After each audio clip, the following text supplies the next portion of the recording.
This talk was given at the Monastic Conference on the Environment, Gethsemani 3.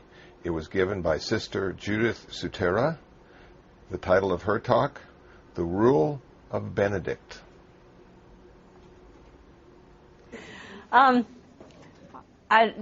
As you listen to this, you're going to hear all kinds of places where these two go together. This is kind of exciting because I didn't know what he was going to say. When he says we compared notes, it was about 2 seconds of saying, I didn't find much. Did you find much? I didn't find much. So, but it's going to be interesting how, how these overlap. If asked to identify the specific teaching of St. Benedict on the environment, as with the Buddha, most of Benedict's followers would be hard-pressed to come up with a chapter and a verse.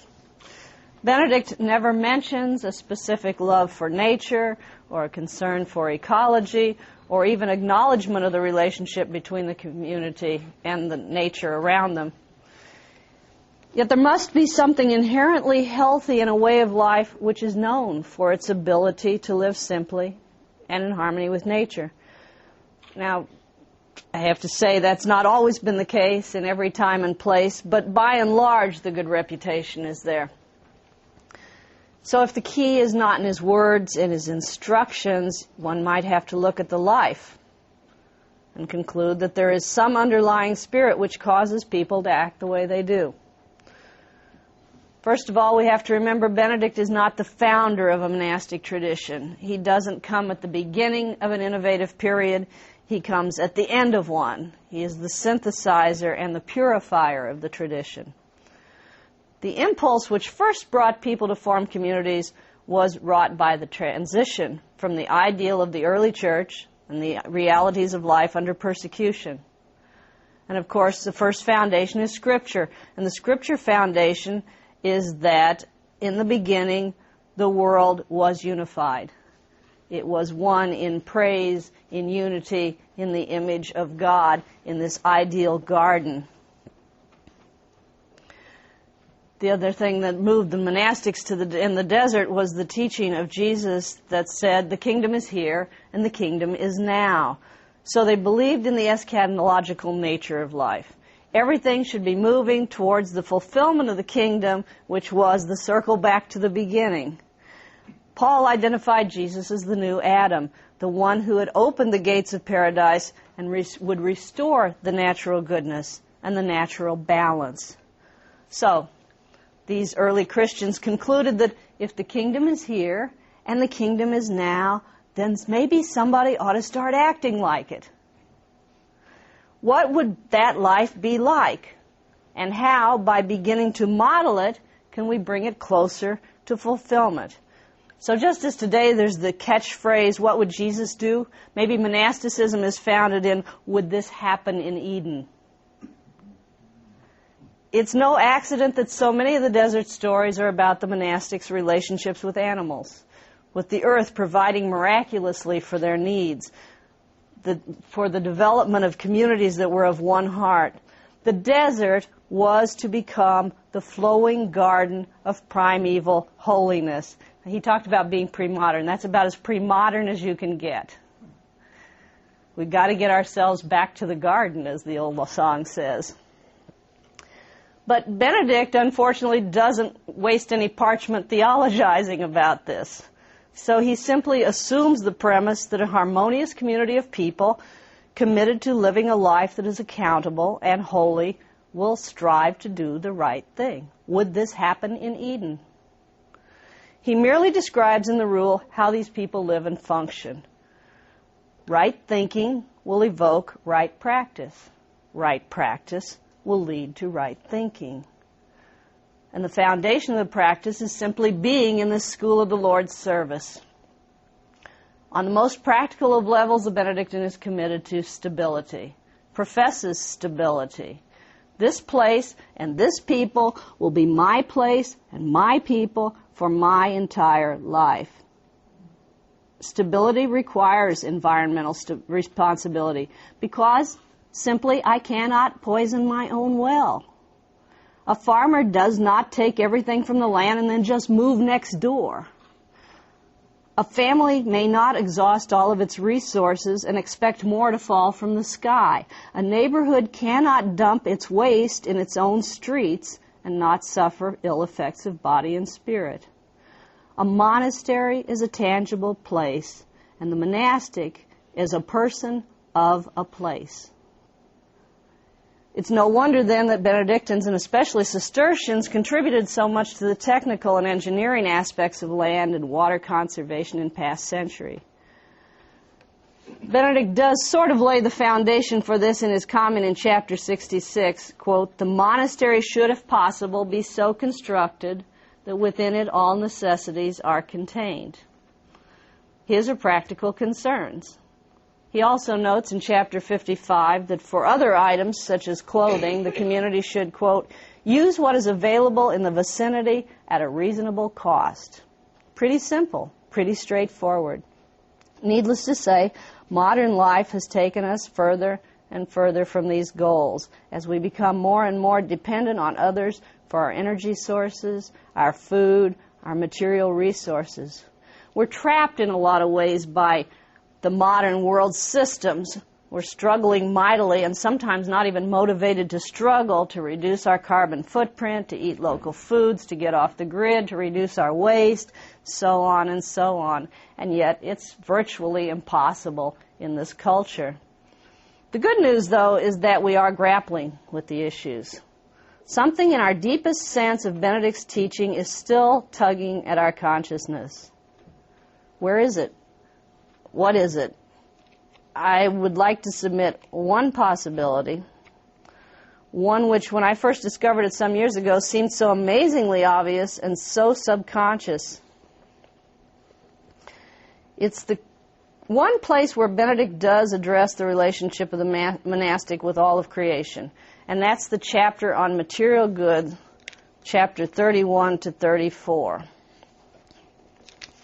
And I'm going to, since he was using the PowerPoint anyway, I decided that I would do one slide. So I'm going to get to that in a minute, but first of all, I want to just introduce the whole notion of these chapters. They're really simple chapters. They basically talk about who gets what when. And, yeah, you can leave that just like that. Whoop, nope. There we go. Not yet. It's the not yet kingdom. If you were to press the contemporary Benedictine to find some piece of something ecologically conscious in the rule, as I suggested in my opening sentences, he or she would most likely go to the line in chapter 31:10, all things are to be treated as vessels of the altar. That's kind of our catchphrase. That one we can always pull out of our heads. And in fact, you really can't get a better and more complete piece of advice than that. But I'd like to go deeper into it and suggest that it is in the layers of it that one finds an even more profound truth than the already challenging and inspiring literal meaning. First of all, many monastics forget that the admonition about the vessels of the altar wasn't originally directed toward everybody. It's in the instruction towards one individual, the cellarer. This person was the true steward of the goods of the monastery. Everybody else was to follow his example, but he was the one who was responsible in the long run. By his faithfulness, it can be suggested the others would be inspired. And you wouldn't dare to show any less reverence, or you'd certainly be embarrassed, or at least accountable. So this is usually more effective in human encounters, I think, than preaching or punishing as a way of improving behavior. Is simply do it yourself and see how it looks. And then everybody else is kind of embarrassed not to do it as well. You know, this is how we pull up the norm in a monastic community, isn't it? Benedict gives a whole list of qualities the cellarer is to have, and they're essentially the same as those for the abbot, and they're taken almost verbatim from Paul's list of qualities for bishops. So the cellarer then basically, and the rest of us by implication, are the abbot over things. We have some control, but not total control. We are responsible for them. The abbot over things. These things are given to be used by the community members, but they're not given randomly. They're given as needed. Those who need less should consume less, is what Benedict says. That's one of the places where he's pretty clear. Those who need more should receive it in humility and recognize that their weakness is being accommodated. Now, this turns the world's notion of consumption totally upside down, doesn't it? We live in a world that preaches consumption for consumption's sake. If you can have it, then you should have it. If you can't quite afford it, you should get it anyway and delay the consequences. And if you have more, it is a mark not of weakness in any way, but of success, of strength, and even of happiness. I don't know if everybody has this in their part of the country, but we have a commercial right now for Best Buy where the lady tells the man they really need a new TV set. And in the background, the Greek chorus starts singing, "I want it now, I want it now, I want it now." Or no, "I want it all, I want it all, I want it all, and I want it now." It's the new national anthem, isn't it? I want it all and I want it now. And this background singing and this guy's pure pleasure in buying this new television set. I want it all and I want it now. In the monastery, says Benedict, one should receive not only as there is need, but also with the consideration of the person's ability to use responsibly. You get it with gratitude, you get it with humility, you get it with the recognition that perhaps it's a special weakness in me that I need this. And it sorts the needs from the wants in a really different way than the "I want it now" commercial. The seller issues things to those, quote, in whose manner of life he has confidence. The things are given, they're used, and then they're given back. This is the essence of communal life, and if we develop the ability to see the whole world as a community, then this is the cycle which should motivate all life and all use of resources. Things are given, used, and given back. Now, as if this were not a powerful enough image, I'd like to take it one step further. Probably the most profound and shocking bit of theology occurs when one begins to realize that this chapter on the goods of the monastery has a familiar ring from somewhere else in the rule. Some years ago, I published an article in which I laid out in parallel columns two pieces of the rule, and their similarities were unmistakable. So this is where I get to do my little one slide because I can. I was just going to explain this to you, but it's much better now that I have PowerPoint, and God created PowerPoint.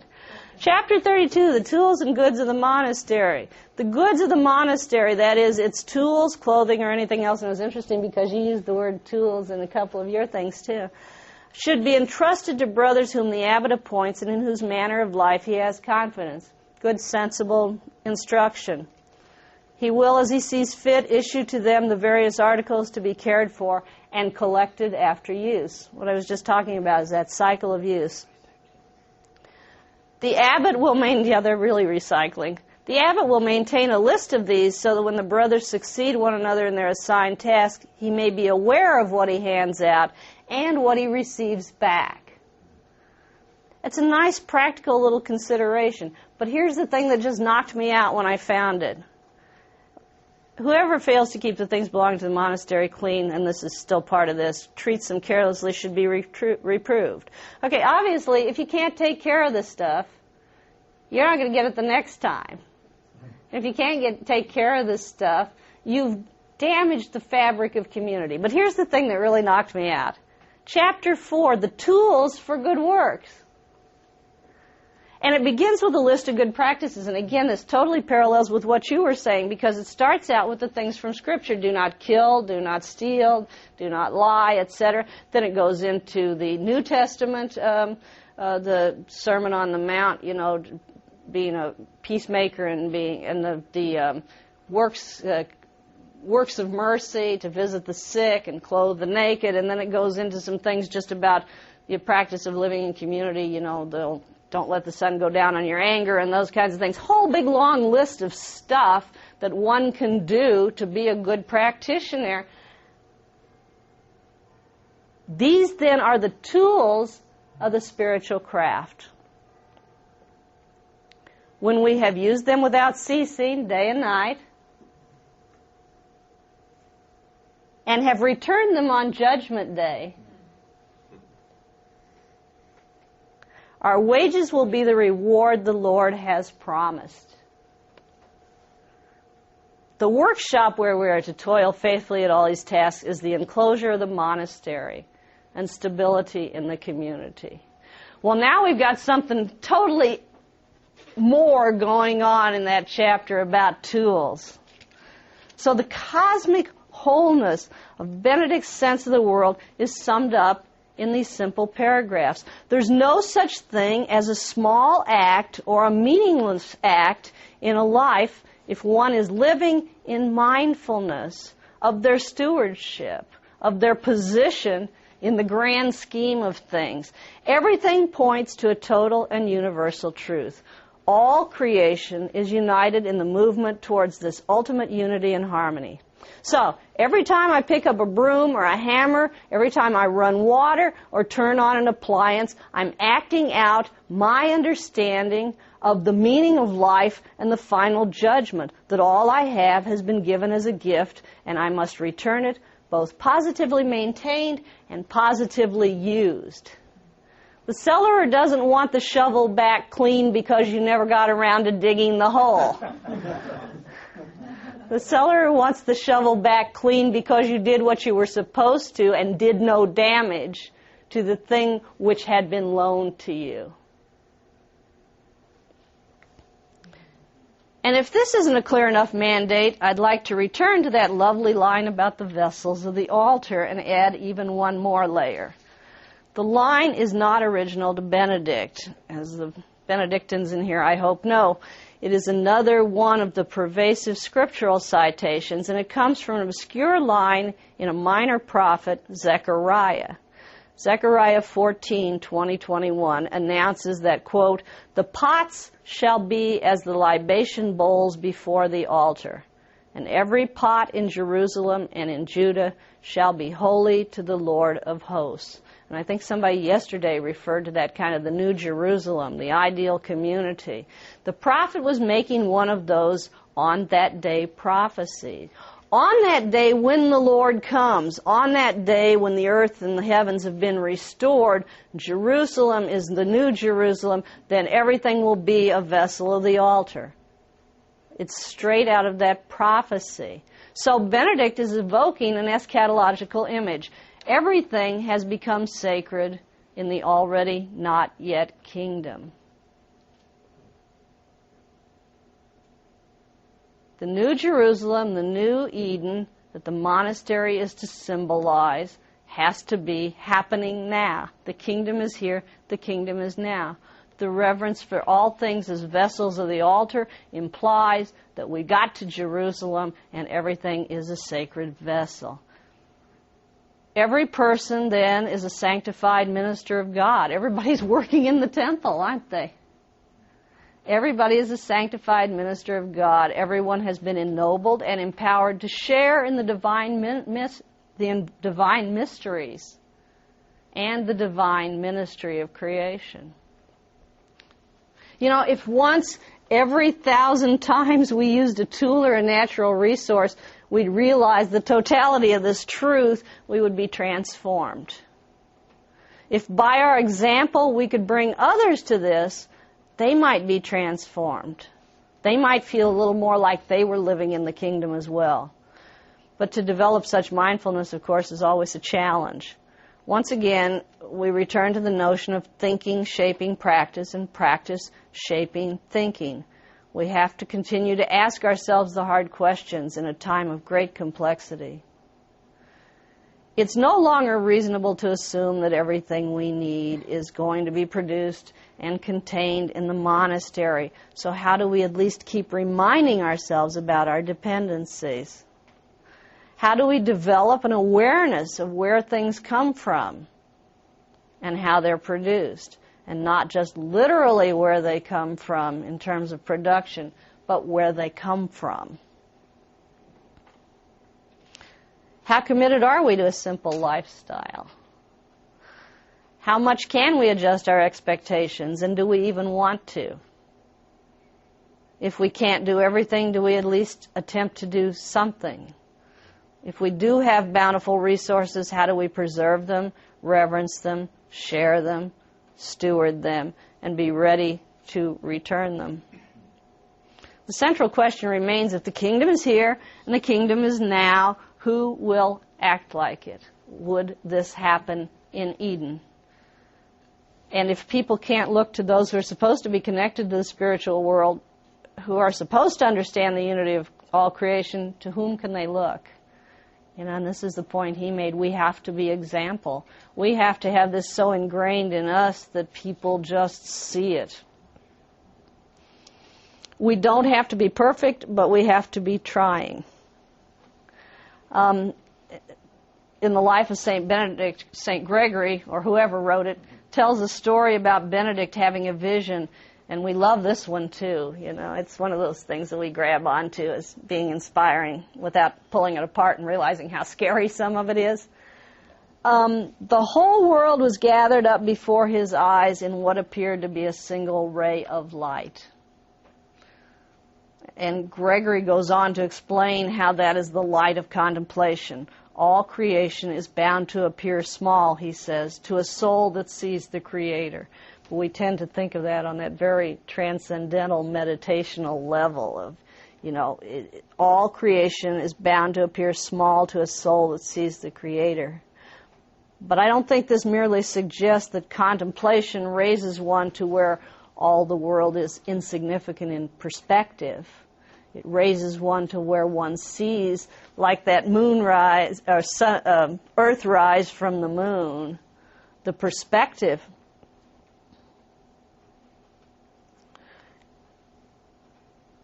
Not only is it a perspective of contemplation putting me, quote, above the world, but contemplation helping me to see the world in a different way.